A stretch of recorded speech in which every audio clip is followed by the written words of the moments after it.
नमस्कार, मैं हूं आपके साथ आस्था कौशिक। मैं आपको बताऊंगी रूस के मिशन मून के फेल होने के बाद किन बातों को लेकर इसरो के वैज्ञानिक हो गए हैं सावधान। नमस्कार, मैं हूं आपके साथ मेनका चौधरी। मैं आपको बताऊंगी कैसे नीलाम होते होते बच गया सनी देओल का बंगला।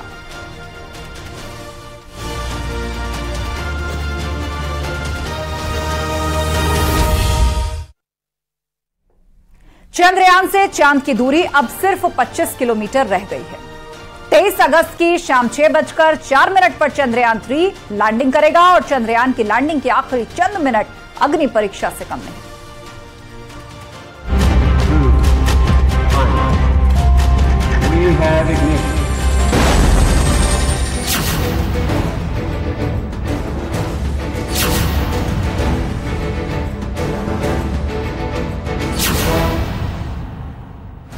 चंद्रयान 3 इतिहास रचने से अब चंद कदम की दूरी पर है। चंद्रयान 3 ने रफ्तार घटाने के लिए अंतिम डीबूस्टिंग ऑपरेशन पूरा कर लिया है और चांद के 25/134 किलोमीटर की ऑर्बिट में पहुंच गया है। यानी कि अब चांद से चंद्रयान 3 की दूरी सिर्फ 25 किलोमीटर की रह गई है। चंद्रयान का विक्रम लैंडर चांद के चक्कर लगाने के साथ उसकी नई तस्वीरें भी ले रहा है। इसरो ने लैंडर द्वारा ली गई कई नई तस्वीरें भी जारी की हैं। लैंडर विक्रम चांद की ऐसी कक्षा में स्थापित हो गया है जहां पर चंद्रमा का निकटतम बिंदु 25 किलोमीटर और सबसे दूर 134 किलोमीटर है। इसरो ने कहा है कि इसी कक्षा से बुधवार को चंद्रमा के दक्षिणी ध्रुव क्षेत्र में सॉफ्ट लैंडिंग का प्रयास करेगा। इसरो ने उसके लैंडिंग का वक्त भी बता दिया। स्पेस एजेंसी के अनुसार चंद्रयान 23 अगस्त को शाम 6:04 पर चंद्रमा की सतह पर लैंडिंग करेगा। चंद्रयान 3 की सफल लैंडिंग के लिए हर भारतीय कामना कर रहा है। लोग इसकी लाइव लैंडिंग देखने को भी उत्सुक हैं। रूस का लूना 25 स्पेस क्राफ्ट क्रैश हो गया है। अब अगर भारत का चंद्रयान 3 मिशन सक्सेसफुल होता है तो वो चंद्रमा के साउथ पोल पर उतरने वाला पहला देश बन जाएगा।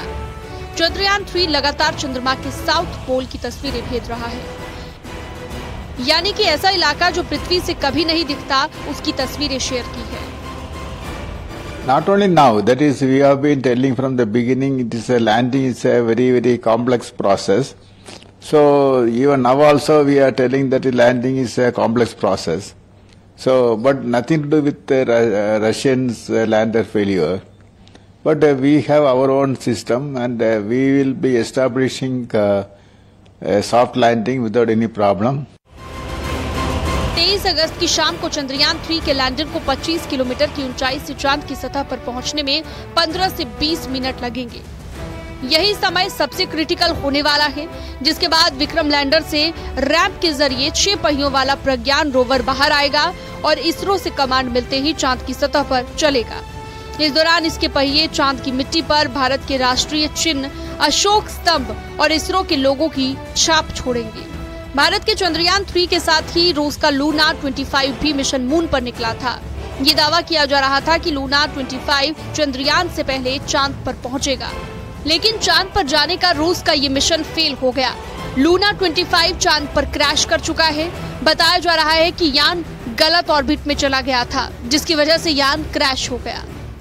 रूस ने करीब 47 साल के बाद चांद पर कोई मिशन भेजा था, लेकिन रूस को कामयाबी नहीं मिली। अब दुनिया की निगाहें चंद्रयान पर है। चंद्रयान 3 का लक्ष्य चांद के दक्षिणी ध्रुव पर सुरक्षित लैंडिंग कराना है।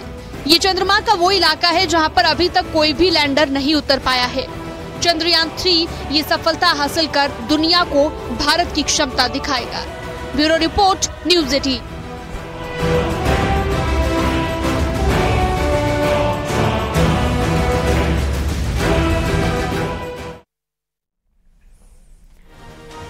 चांद पर उतरने के लिए तैयार चंद्रयान 3 ने चांद की तस्वीरें भेजी है।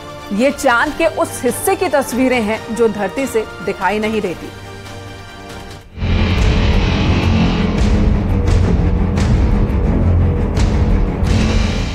चंद्रयान 3 चांद पर उतरने के लिए तैयार है।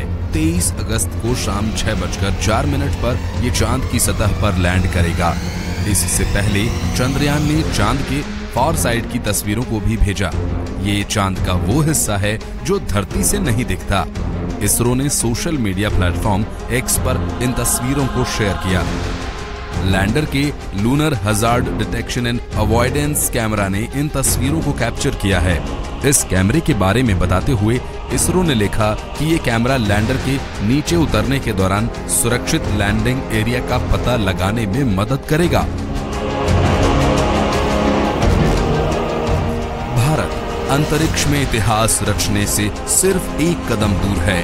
चंद्रयान 3 ने रफ्तार घटाने के लिए अंतिम डीबूस्टिंग ऑपरेशन पूरा कर लिया है और चांद की सतह से 25 किलोमीटर सीधा और लगभग 134 किलोमीटर ऑर्बिटल दूरी पर है। यानी अब चांद से चंद्रयान 3 की दूरी महज 25 किलोमीटर ही रह गई है। चंद्रयान 3 14 जुलाई को श्रीहरिकोटा के सतीश धवन स्पेस सेंटर से लॉन्च किया गया था। 1 अगस्त को चंद्रयान 3 ने चंद्रमा के मार्ग पर प्रवेश किया और 5 अगस्त को चांद की ऑर्बिट में पहुंचा था। The moment is we are waiting for that. Now the moment is approaching. How curious do you think at this point of time, sir? So definitely that because last time we could not achieve, because we till this phase we did very well last time also, but the landing portion only we could not achieve properly. So definitely that's what this time it's a very anxious moment. Everybody is working, looking it very anxiously for this event to happen. And I am sure that this time it will be a grand success. Propulsion module Chandrayaan को पृथ्वी की orbit से चांद की orbit तक ले गया था। 17 अगस्त को प्रोपल्शन मॉड्यूल से लैंडर मॉड्यूल को अलग किया गया था और अब Vikram lander on board software की मदद से चांद पर लैंड करेगा। लैंडिंग के समय की स्पीड 2 किलोमीटर प्रति सेकंड होगी। चांद पर लैंडिंग के बाद प्रज्ञान रोवर बाहर आएगा और अपने मिशन में जुट जाएगा। प्रज्ञान रोवर लैंडर को डाटा भेजेगा, जिसके बाद लैंडर इसे आगे पहुंचाएगा। भारत के चंद्रयान 3 के साथ ही रशिया का लूना 25 भी मिशन मून पर निकला था। ये दावा किया जा रहा था कि लूना 25 चंद्रयान से पहले चांद पर पहुंचेगा, लेकिन चांद पर जाने का रशिया का ये मिशन फेल हो गया। लूना 25 चांद पर क्रैश कर चुका है। बताया ये भी जा रहा है कि ये यान गलत ऑर्बिट में चला गया था, जिसकी वजह से ये यान क्रैश हो गया। रूस ने करीब 47 साल बाद चांद पर कोई मिशन भेजा था, लेकिन रूस को कामयाबी नहीं मिली। दुनिया की निगाहें चंद्रयान पर हैं। चंद्रयान 3 का लक्ष्य चांद के दक्षिणी ध्रुव पर सुरक्षित लैंडिंग करना है। ये चंद्रमा का वो इलाका है जहां अब तक कोई भी लैंडर नहीं उतर पाया है। चंद्रयान 3 ये सफलता हासिल कर दुनिया को भारत की क्षमता दिखाएगा। Bureau report, news 18।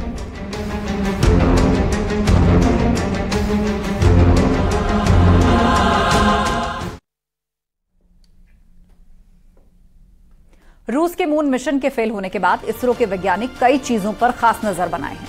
हम आपको दिखाते हैं वो कौन से फैक्टर्स हैं जो चंद्रयान की लैंडिंग में बेहद अहम साबित होने वाले हैं।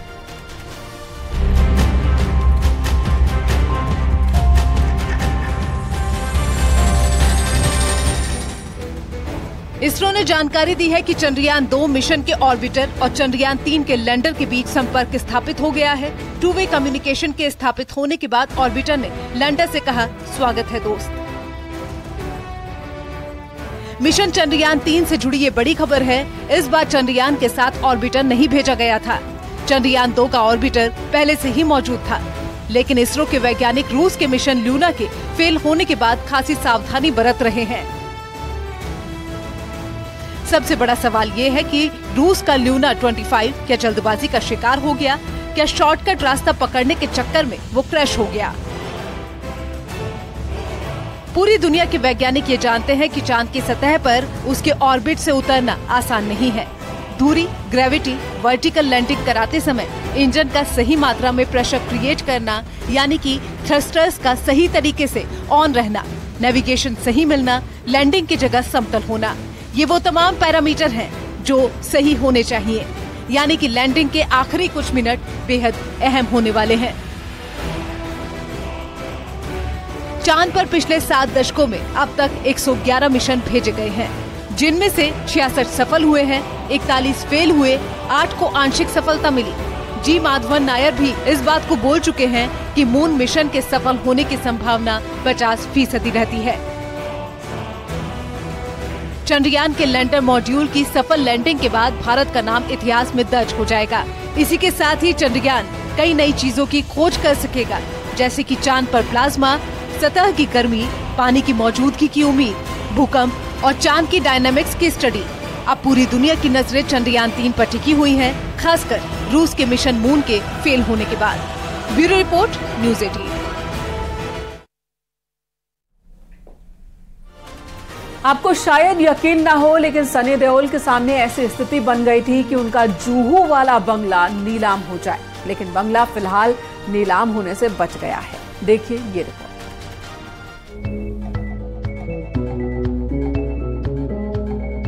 एक तरफ सनी देओल की फिल्म गदर 2 बॉक्स ऑफिस पर तहलका मचा रही है, वहीं दूसरी तरफ सनी देओल के घर की नीलामी की खबरें सुर्खियों में हैं। कल तक जिस बंगले की नीलामी की खबरें सामने आई थी, उस बंगले की नीलामी के लिए बैंक ऑफ बड़ौदा ने नोटिस जारी किया था। हालांकि बैंक की तरफ से अब सफाई आई है। इसमें बताया गया है कि सनी देओल का बंगला अब नीलाम नहीं होगा। गौरतलब है कि नोटिस सनी देओल के 56 करोड़ के लोन को न चुकाने के बाद जारी किया गया था। बैंक ने अपने बयान में कहा कि अजय सिंह देओल के संबंध में बिक्री नीलामी नोटिस के संबंध में ई नीलामी नोटिस को तकनीकी कारणों से वापस ले लिया गया है। अब इनका बंगला नीलाम नहीं किया जाएगा। वहीं रविवार को इसकी नीलामी के लिए नोटिस निकाला गया था। सनी देओल का ये बंगला 599.44 वर्ग मीटर में फैला हुआ है, जिसमें सनी विला और सनी साउंड्स हैं। इसे भी नीलाम करने की तैयारी थी। सनी साउंड्स देओल की स्वामित्व वाली संपत्ति है। इसके लिए सनी देओल ने बैंक से कर्ज लिया और गारंटर के तौर पर सनी देओल के पिता धर्मेंद्र को बनाया गया था।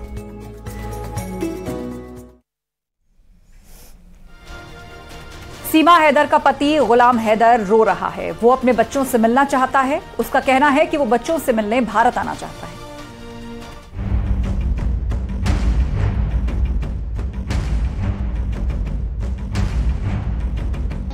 सीमा का पति गुलाम हैदर रो रहा है। वो अपने बच्चों के लिए परेशान है, जिन्हें सीमा अपने साथ ले आई है। उसका पति अपने बच्चों से मिलने के लिए तड़प रहा है। सऊदी अरब में रह रहे उसके पति का एक वीडियो सामने आया है। उसमें वो रो रो कर अपने बच्चों से मिलने की गुहार लगाता दिख रहा है। उसका कहना है कि वो अपने बच्चों से मिलना चाहता है और इसके लिए उसे जो करना पड़ेगा वो करेगा।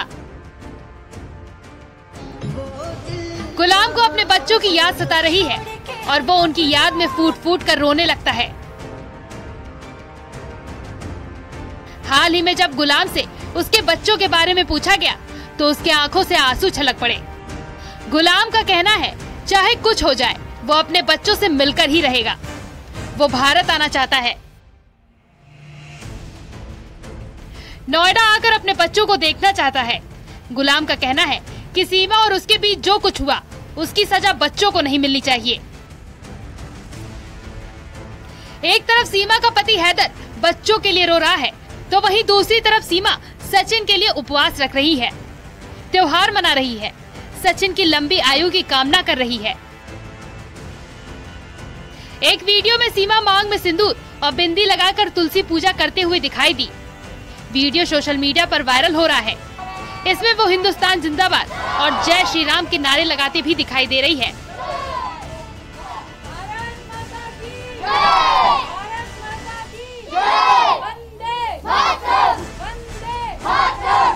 अब ये देखना है कि क्या वाकई गुलाम हैदर अपने बच्चों से मिलने के लिए भारत आएगा। क्या हैदर को वीजा मिल पाएगा? वहीं सीमा का कहना है कि उसके बच्चे उसके साथ हिंदुस्तान में खुश हैं। वो वापस पाकिस्तान नहीं जाना चाहते। लेकिन हैदर का कहना है कि मैं बच्चों का पिता हूँ, अपने बच्चों को छोड़ नहीं सकता। पत्नी सीमा को सजा मिलनी चाहिए। उसने आरोप लगाया है कि भारत में सीमा उसके बच्चों की ठीक से देखभाल नहीं कर रही। गुलाम ने सीमा के भारत जाने के पीछे कोई बड़ी साजिश की आशंका भी जताई थी। गुलाम हैदर ने एक बार फिर कहा है कि भारत सरकार को सीमा और उसके बच्चों को वापस पाकिस्तान भेजना चाहिए। Bureau report, news 18। और खबर देवरिया जिले से, जहां नदी में डूबने से 2 लड़कों की मौत हो गई। 3 लड़कों को सुरक्षित निकाला गया। ये घटना रुद्रपुर कोतवाली क्षेत्र के भभौली गांव की है। नाग पंचमी के मौके पर जमकर यहां पर कबड्डी खेला जा रहा था। शरीर में मिट्टी लगने के बाद नहाने के लिए ये सभी नदी में गए और इसी दौरान हादसा हो गया। 3 लड़कों को बाहर निकाल लिया गया किसी तरह से। 2 का पता नहीं चल सका। बताया जा रहा है कि 2 की मौत हो गई है डूबने की वजह से और दोनों के शव फिलहाल बरामद कर लिए गए हैं।